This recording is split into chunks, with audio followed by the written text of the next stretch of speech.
Адам тандаганды үйрөнө албай атабыз. Мунуңузга кошулам. Биз айылга барганда байкаңыз эле, базарга барып, небереси болсо, небересине энчи бир токталам деп 2 саат, 3 саат базарды түрөк кыдырып жүрүп издейт, тандайт. Койду тандайт, кой тандайт. Биз президентти тандаганды билбейбиз. Биз президентти, депутатты, мамлекеттин келечегин чече турган азаматтарды тандап атканда ашказан менен тандап атабыз да.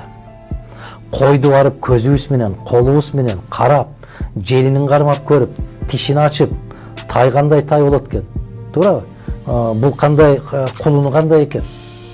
Адам тандаганда эңкейип алып, карап, табакта эмне бар экен деп ошону карап атабыз да.